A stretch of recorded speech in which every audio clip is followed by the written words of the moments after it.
Hi, my name's Robert Erskine from CopperFox, and I just want to talk a little bit more about advisory board and how us at CopperFox goes about setting up an advisory board for a business and then running it from there. First of all, we have a 3-month program that we take new clients through to determine whether or not an advisory board is appropriate for them, given their circumstances. It's a very structured approach. It's divided up into 3 areas, or 3 sections, I should say. The first section is a discovery process, where they are now. So we're talking about their size, their profitability, what resourcing capabilities they have, both from a management perspective and an operational perspective, the organisational structure, plus where they are in the market, what competition they have, and a number of other financial and non-financial factors that we take into account. So we do a fairly detailed audit of the business, just to fully understand what it is and where it stands and what its capabilities are moving forward.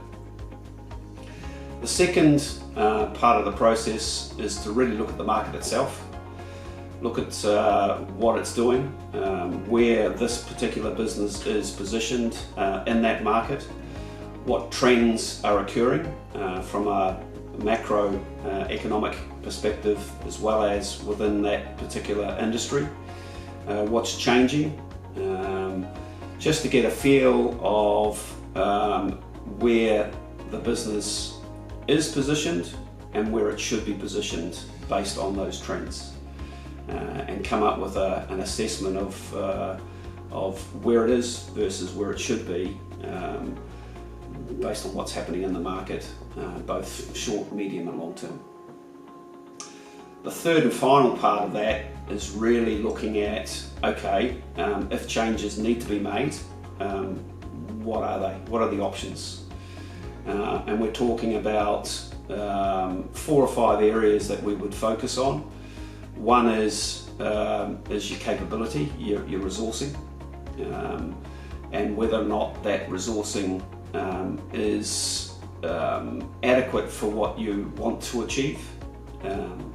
Quite often we see businesses, certainly their core is very sound, their knowledge of the industry is very detailed, but it's some of the peripheral skill sets and knowledge that they are somewhat missing to help them grow to the next level and potentially accelerate growth. So that's an area that we look at. We also look at whether or not their focus is in the right space.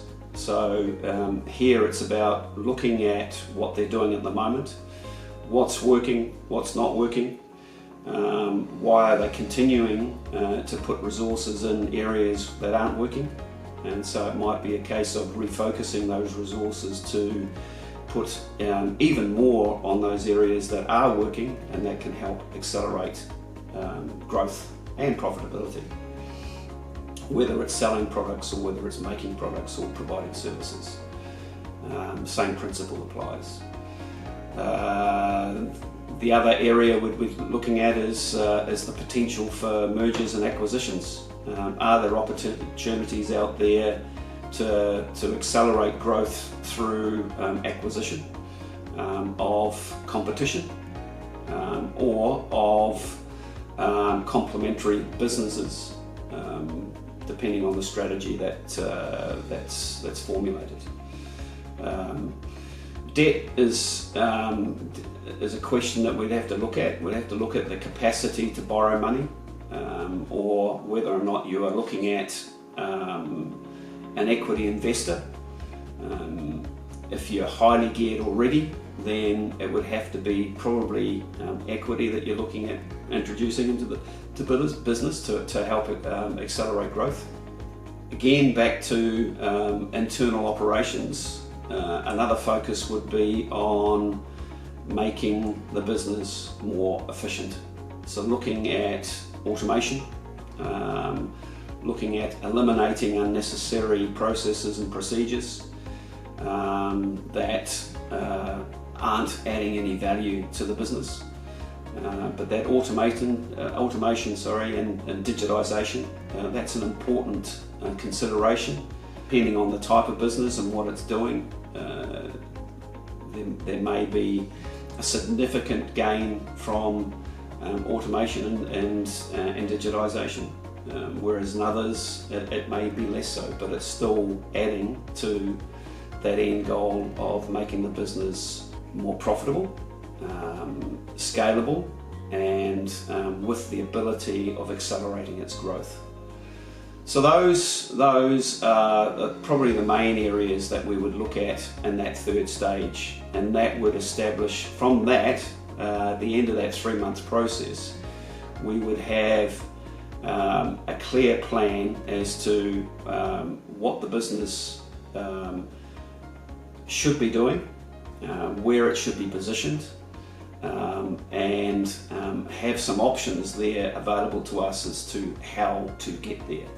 And it's usually a 3 to 5 year horizon or outlook that you're looking at, how to make those improvements within that period. Some of the improvements that you could make could be very short term and swift, whereas others it's focused on what that end game looks like in that 3 to 5 year period, because the objective is not to make incremental increases in the size and profitability of the business and its enduring value.